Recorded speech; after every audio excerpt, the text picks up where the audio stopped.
बिस्मिल्लाहिर्रहमानिर्रहीम। अस्सलामुअलैकुम।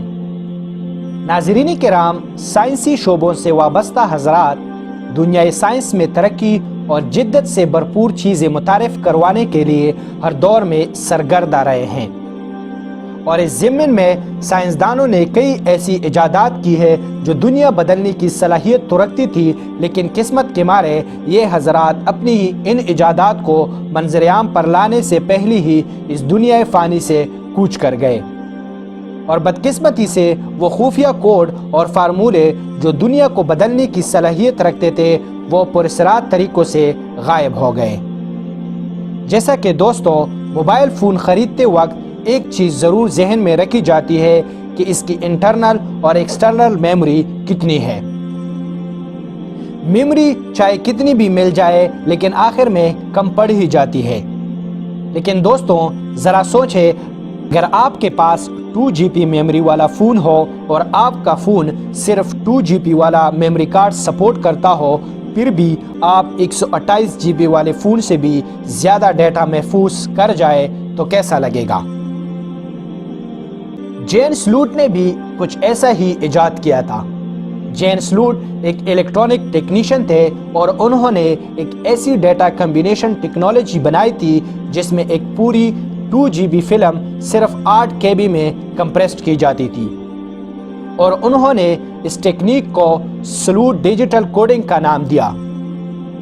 नाज़रीन किराम, उन्होंने इस टेक्नोलॉजी का मुज़ाहरा फिलिप्स कंपनी के CEO के सामने किया, जिसमें उन्होंने सिर्फ 64 KB के चिप में 8 फिल्में एक के बाद एक चलाकर दिखा दी। लेकिन दोस्तों, इससे पहले कि जेन स्लूट इस टेक्नोलॉजी का सोर्स कोड फिलिप्स कंपनी को दे पाते, 11 जुलाई 1999 को पुरअसरार तरीके से इनकी मौत वाक़ई हो गई, और जिस फ्लॉपी ड्राइव में उन्होंने खुफिया फार्मूला महफूज किया था वो भी इनके मौत के बाद पुरअसरार तरीके से गायब हो गया।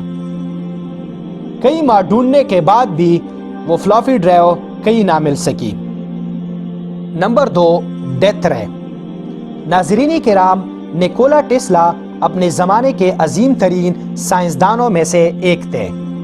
उन्होंने कई इजादात ऐसी की जो आज भी लोगों की काम आ रही है, जबकि इनकी बहुत सी इजादात ऐसी थी जो इनके साथ ही ख़त्म हो गई या फिर दबा दी गई।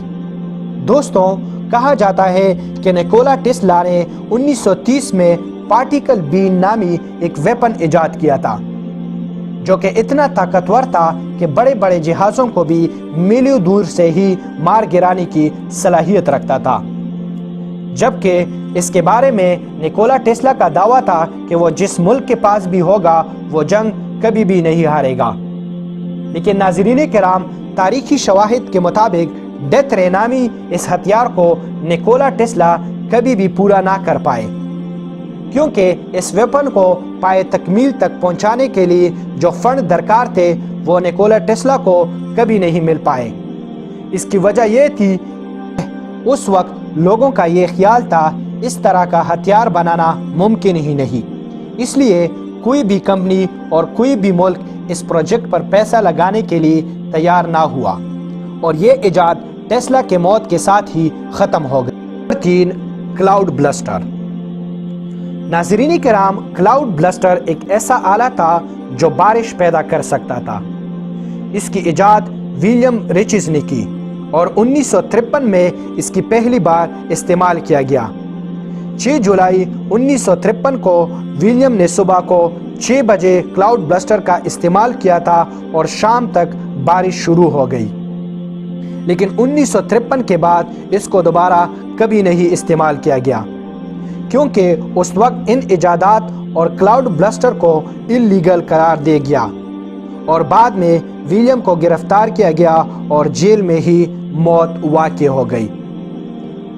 अगर वीडियो पसंद आए तो लाइक करें, शेयर करें और कमेंट में अपनी राय से हमें ज़रूर आगाह कीजिए। Thanks for watching my video.